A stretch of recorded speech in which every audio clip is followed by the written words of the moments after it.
So do you feel like it's a bit of a clean slate that you're coming into? Clean slate if you want it to be. I mean, the thing about Doctor Who is you never have to clean the slate. Yeah. He walks out the TARDIS, and you can choose whether he sees something he's never seen before or something he's seen before. Yeah. So you've got the option always of bringing stuff back or not. Now, I would say, and I just think it's inescapably true, that Doctor Who is at its most pure when everything he meets and encounters is brand new. That's what the show fundamentally is. Now, it's nice to bring back old things, but new things. New monsters, new friends, new allies. That's the really exciting thing, because the hit always decays. It's a fact. So it's got to be new. And again, remembering our very, very important child audience. For them, each new series there's a whole bunch of new kids watching for the first time, and they must think this is their show. It's their show. Not the one that their parents watch, not the one that their older brother or sister watches. Theirs. The really important one is theirs. So you don't want them thinking, well, who's that? And what did he mean when he said that? You want them thinking, well, it's dead simple. He's a fantastic man who travels in space and time with his mate and walks out and has adventures. That's the whole format. So reducing it back to that all the time is very important. How do you feel about the U.S. audience being really not targeted towards kids? Well, you're getting it wrong. What can I say?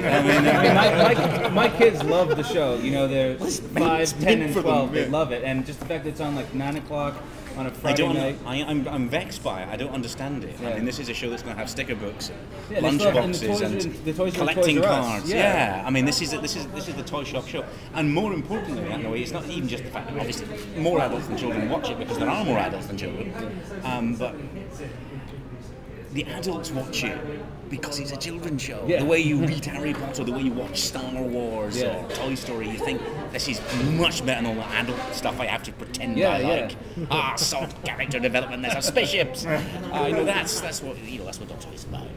And it's those. You never outgrow those values. And you guys don't have any say in how it's marketed to the States. It's just kind of. I'm new at this job. I don't know. I'd always be. Saying you should target children. Do you think you're right with knowing that an American audience is now a viable audience for the new show now? Would I write for the American audience? Yeah, and in conjunction with, as being a British-centric show, I don't think you can. For a start, I don't think you ever write for the audience. Really, you just write. I write the kind of Doctor Who I would like to watch. That's what That's all I ever do. But. How would you do that? It's a successful show already. I think it'd be good you'd got to be a bigger show here if people cottoned on to the fact that this is really a show the entire family can sit around and watch. Yeah. And you'll have a really good chat about it afterwards, and you'll get excited.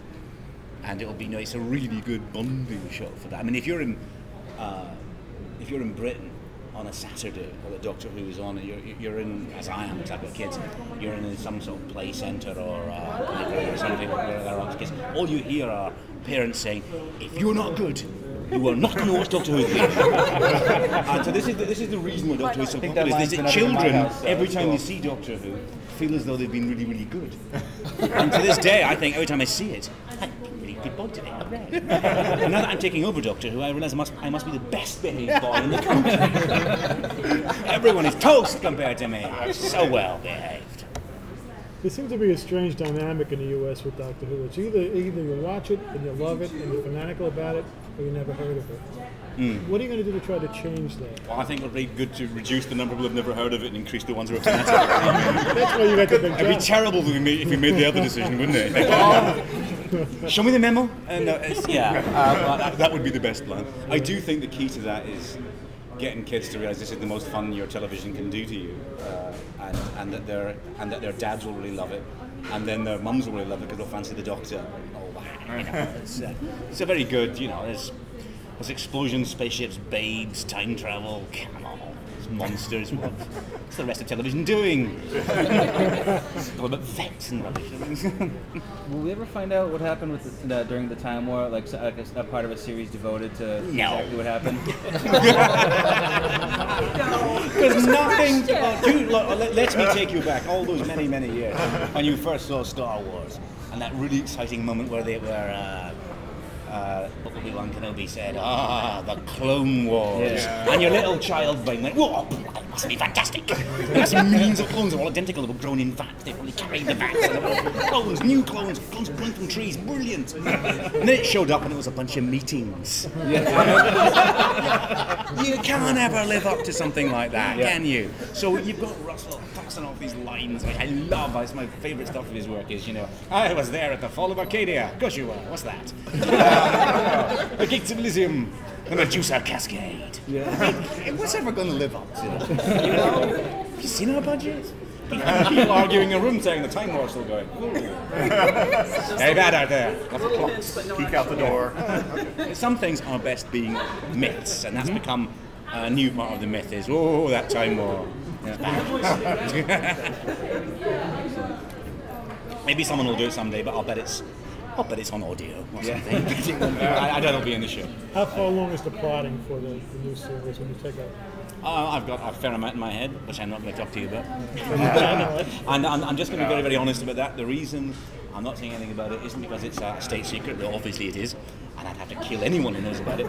But aside from that, apart from the whole murder thing, I can't talk about it because it's 2 years away before the show is seen. If I start talking about it, it's going to seem like it's a repeat before it shows up, so I can't do that. Any commitment from David yet? I'm not talking about that either. The thing about, and I'll just cover that question as well. If you want to know what happens to the Doctor, you watch Doctor Who. This is a show that motors on surprise, so we don't give away major plot developments.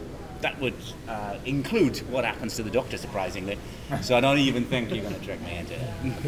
I think we got your feelings on spoilers. With a focus on the family-friendly kind of aspect, do you think that under your leadership, Doctor Who will continue to be diverse culturally and politically, and keep the open-minded bent that was previous leadership? Well, I'd like to think it would become closed-minded, but mainly we're about monsters. But yes, of course. I wouldn't be. I think there is there's a great, fantastic philosophy behind Doctor Who because it's mostly an adventure show, but it's a show that's got a very open-hearted, open-minded view. You know that the Doctor is the ultimate liberal, by which I mean he tells everyone what to do and blows up the planet if he disobeys. So yes, I think that those values are absolutely central to the show, and I would agree with them all anyway. But it's not like it's a major strand. Sometimes you read things, the articles about the sexualizing of the Doctor, and I keep thinking I must have missed all the good episodes. I'm assuming that you grew up with the Doctor, as you were growing up. Yeah. Grew up with the series. What do you find is now that you're going to be running the show? What do you find is the most compelling thing you want to explore about Doctor Who mythos? You got to watch these things like exploring the Doctor Who mythos because again, it's brand new. It belongs to the kids, belongs to the new audience, belongs to those bastards have never heard of it in America and are going to watch it for the first time in Series 5. I like the perfect paradigm Doctor Who story, which is that he walks out the TARDIS and he hasn't a clue what's going on. He's saying, what's that? I don't know. What are those monsters doing? Are they goodies? Are they baddies? It could turn out to be something else entirely. I think that's the sort of perfect Doctor Who. At the same time, I think good monsters should come back, and that's another rule of Doctor Who, so it's a kind of split thing. But the mythos, I suppose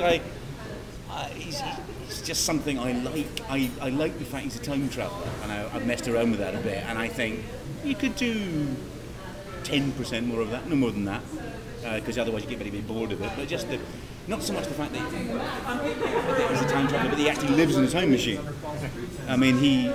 People keep saying, he's got his age wrong. You say, how would he know what age he is? Unless he's marking it on a wall, he hasn't a clue. He's just making it up because a calendar is no use to him, and he doesn't look like the kind of bloke who's keeping count. So unless he's actually keeping count of his heartbeats, he'd have no clue. So I like the idea that for him, everyone is still alive. For him, the universe is forever. He's a door to everyone. But beyond that, really, it's just about good stories. It really is.